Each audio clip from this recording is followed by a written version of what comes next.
So hey everybody, it's TR. I'm back with my February update. A little late, it is March 1st.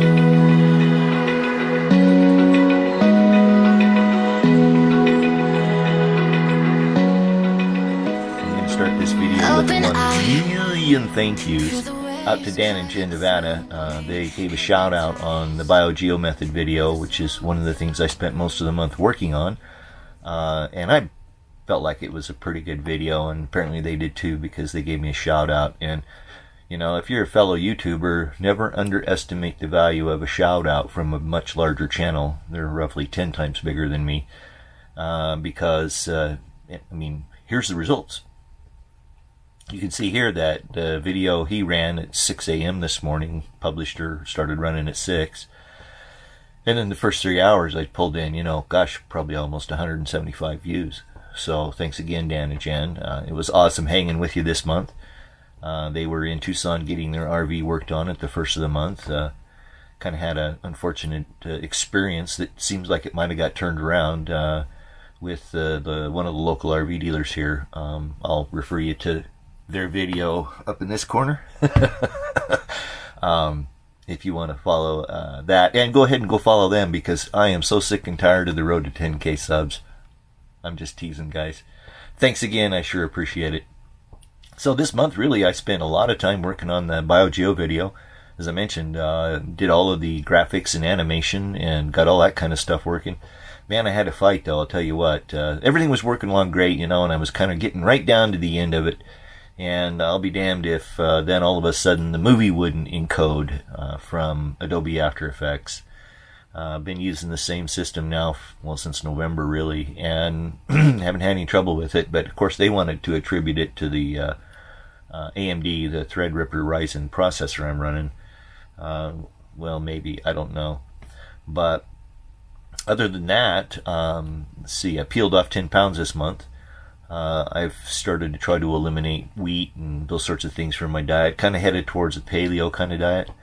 Man, it's been hard, though, I'll tell you what. I'm a nosher. I love to sit around and eat snacks, and typically they were crackers, you know, wheat snacks and stuff made out of wheat. And so I think that's probably been a good thing. I also have tried to get a little bit more exercise, but I'm telling you what, the last month or so, you know, well, actually since the first part of January, it was just a week ago today that we had snow here right at the RV park, and I'm about 7 miles west of Tucson.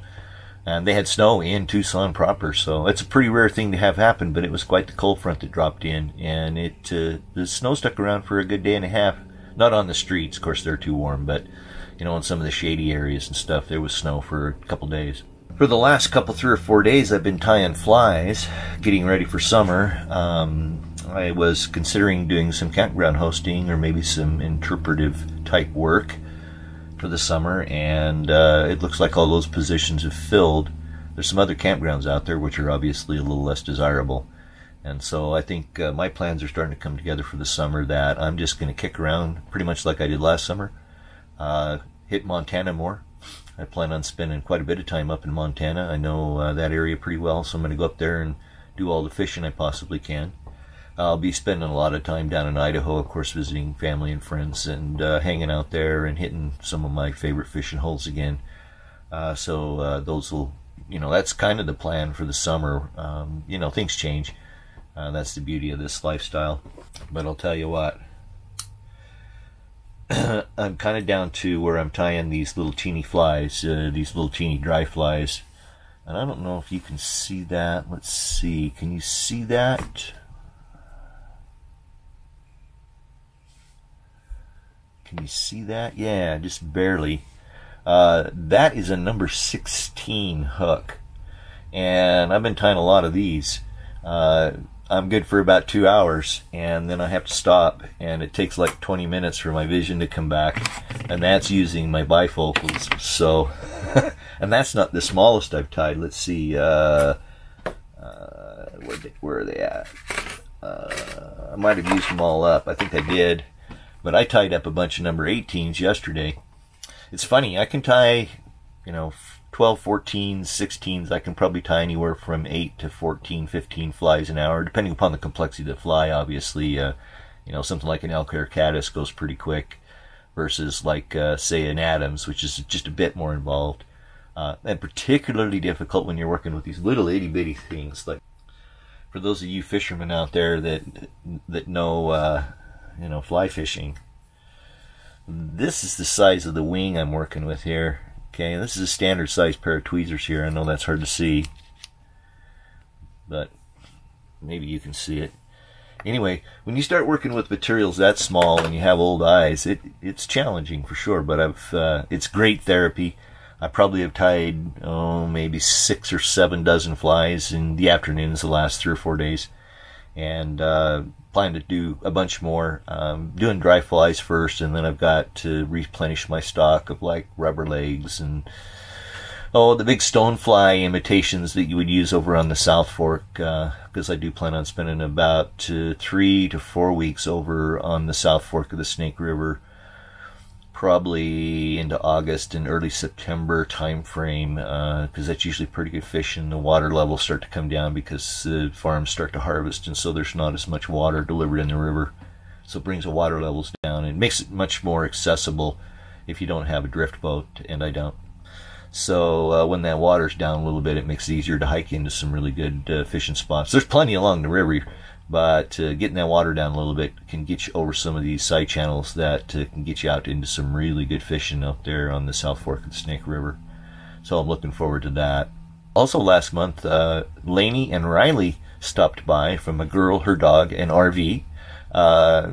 We've been, communicating online and watching each other's channel for quite a while, and she was asking me some questions early on in her journey. She's a newbie, and that's awesome. She was over in SoCal visiting, and then on her way back through, headed towards Texas and Oklahoma. She stopped through Tucson here. We spent a day up at Saguaro National Park, and then over at the Tucson Mountain Park, which is also near where I stay. And just had a great day. So if you don't follow Lainey, highly recommend that you go out and check her out. She's a fun gal, and she's just starting her journey, and so there's some excitement and some fun still to come there. So go check out A Girl, Her Dog, and RV on YouTube, Facebook, Instagram. She's got all of the social stuff going on. She's better at it than I am, by the way. I guess that'll do it. So thanks for watching. I do appreciate it. Be sure and like and subscribe and do all those social things that I'm not good at, but I do appreciate it when you do it. Comments below, of course. I always try to get back to people as soon as possible. But for now, it's time to go. I got to tie some more flies. So thanks for watching. Until we get together the next time, peace. Okay, so that's kind of the end of the video, but now I'm going to tie a fly for you. And I'll edit this because this takes a while. And I'll try to get some close-ups here. We'll see how well this works. I have never tried this before. There's all kinds of fly tying videos online, so I don't plan on going into the business of doing it, but it might be fun here, so let's see how it turns out. I'm going to tie an Adams, a number 16 Adams. I've probably tied, this is one of my favorite flies, so I probably have tied at least a dozen of these, and I probably will tie, 8 or 9 more, because they're good to have, and they last. They don't, they don't expire. So let's see. I wonder if I did this. I'm gonna try this real quick and see if we can actually get. I need this level on there. I'm gonna move this over here. Can you see the vise? Oh, you can. All right, how's my lighting? It's probably pretty crappy because that backlight. Let's try some extra light there. Huh? That's pretty bright. That'll be a bitch to fix. There we go. All right, that'll have to do. So I just vice up a number 16 hook here. So I've got some 6/0 Danville 6/0. Can you see that? I don't know if you can see that or not. Can you see that? Anyway, it's 6/0 Danville black line, and so I usually start like a 1/16 of an inch behind the eye, and I got to get my glasses on. I can't see. Sucks to get old. All right, it always takes a minute for my eyes to adjust to this and to get my depth of field right. I'll just cut that off. All right. And now I'm going to just wind to the bend which technically starts about right there, and then I tend to quick wind back to about right there. So that gives me a spot to tie my wings on. There's its match right there. Perfect. I'm working with this Grizzly hackle here. Let's see. Can we get that in the light so you can see it? I've had this thing. I bought this. I actually bought this in Maine at LL Bean up in Freeport, Maine. God, this would have been 2004. And, they don't wear out. They're feathers. But, it's got a great selection of hackles and wings. And this is what I'm doing, both the hackle and the wing. The Grizzlied hackle and wing on this fly with. And I just have a little pile of them over here. And so I just go and I just try to find... And I know you can't see this material. It's against a bad background. Kind of see it there. But I try to go find two wings. You put the shiny sides together. At least that's the way I do it. I know there's probably better ways to do this, but this is the way I do them. And so you kind of match them up. So now you can kind of see how they're matched. And now I'm going to come in here. I'm going to size them. I like to make my wing about the size of the length of the hook. So from about the eye to about the bend. And it happens to work out on these feathers usually to be about 4 of the grizzly barbs, of the black lines. And so I'm just going to come up here. Now a lot of guys will take and trim off and strip the hair down. I found on these small flies, especially these small wings, that it's really hard. And so I just trim it up. So I'm just going to take, and what I try to do is I try to split the wings across the eye of the hook. There we go, perfect that time. A couple knots, a couple down, a couple back to secure it. Happy with that. We're going to clip that tail off. Now we're going to take and we're going to turn this up, and we're going to build a little ramp to hold those feathers so they stand up correctly. And so I'm just wrapping thread there. That's pretty good. They're staying apart pretty good too, so that's good. That's a little bit far back, so I think I need to adjust those so they stand up a little taller. That's pretty good right there. Liking that. Alright, so we'll just do some securing. Securing wraps here, and then we got to come back, and I like to come back. Now a lot of guys will tell you you should figure 8 these wings, right? So, but I found that in these smaller wings, I don't have to. Okay, I'm going to come down here. Now we're going to find some tail feathers. Or now we're going to find some tail. And I'm going to find a piece of this brown-ish. I know you can't see that well. That's not too bad. And a piece of this grizzly hackle here. So I kind of have these 2 feathers aligned. And I'm just going to strip off some hairs. And then I'm going to come down here and pinch it. Size it for length, which again I do about the length of the shank of the hook. Then I'll come in and just clean this up. And on that goes.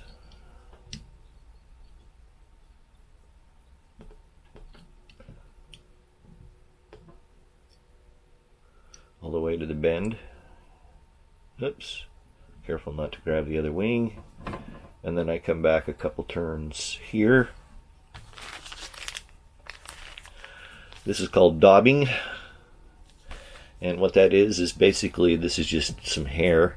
A lot of times it's made from, synthetic stuff. I don't know, can you see that? Let me see if I get over here where the light's on it. Yeah, so that's called daubing. And I'll just take some of this, and you kind of stretch it out. Because the idea is you're going to take and wrap it on this string, this line here. So I just take and roll it between my thumbs. Can you see that? I don't know, maybe if I hold it up like that, can you see that I'm wrapping it onto the string? Okay. Something I've done for years is dry fly floatant. I use gink. And I've always taken just a little bit on my finger. That was plenty. I got too much. But I just go ahead and gink up my bodding. That's going to be the body of the fly. Now you just tie up a nice taper, wrapping the string with the hair on it. turns so that you end up with a tapered body. That's pretty good. That may be too far forward. Okay, and I'll just pop this out, set it there, and I'll use that on the next fly since it's all nice and ginked up. I like to take a couple of securing turns here and then just kind of wrap it back like that. Now I got to find some hackles, and the hackles are just the hairs that kind of stick up on it. And so I know that I've been using this, gives me the correct length hackles. Remember, this isn't a tutorial on how to tie a fly, you're just getting to watch me do one. But there's a way to measure the hackles so that the length's right, so that the fly looks correct. And you strip those, can you see that? Yeah, strip the hair, the feathers off of that. Now I'm going to find one here that's about the right size, and it looks like I might have to get one. This is 16, so usually something like this one might be pretty good. Yeah, that'll work. This one right here. Gosh. So that's the one I picked to do the grizzly hackle. You strip a little bit of the feathers off. And get a little stem. Pop doodaloo. Okay, so now, whoops, I got in front of that wing. Stay up there. There we go. We're going to secure these. Whoop.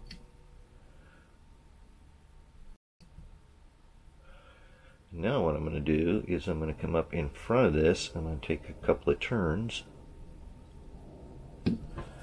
Now we're ready to hackle. I use this little hackling tool.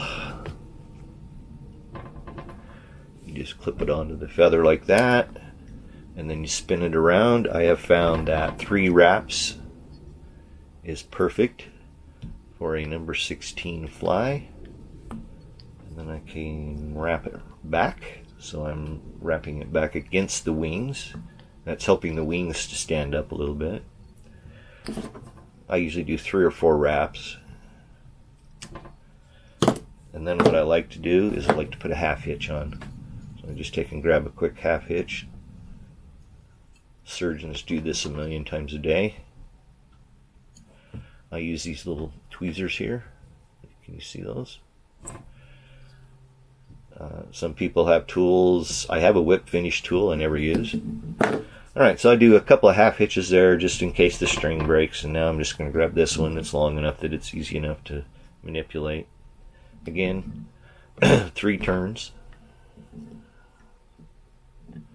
It's usually sufficient. You gotta make sure that you get away from that wing so when you pull forward. Perfect. Thank you. 1, 2, 4. And now I'm going to take and clip this off. Didn't even cut my string. Now I'm going to give this thing a little haircut, so I'm just going to pull out. I'm going to trim off all the loose or long fibers that are interfering with the eye. You can avoid that if you trim your feathers correctly, but I found that this is just as easy. And again, working with those small feathers, it's such a huge pain in their butt.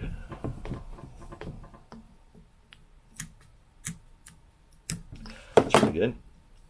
Alright, now I'm going to build a head.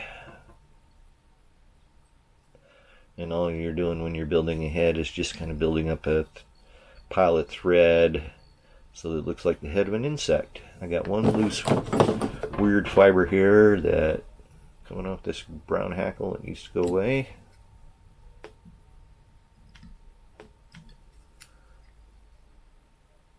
Awesome. Now let's do some half hitches. Grab tweezers and keep the tension on it. Pull it up, slip it over, pull it up, slip it over, slip it over. I do 3 or 4. I usually do 4. 2,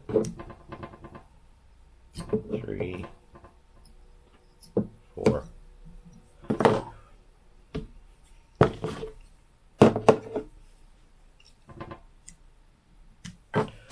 Trim it.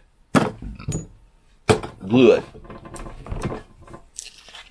I use this. I prefer this, but I'm out.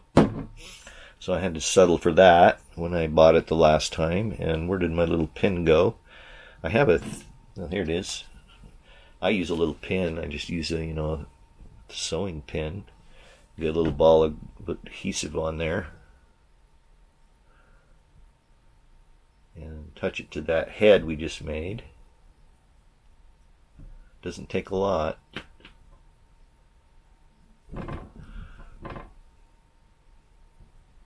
And there you go.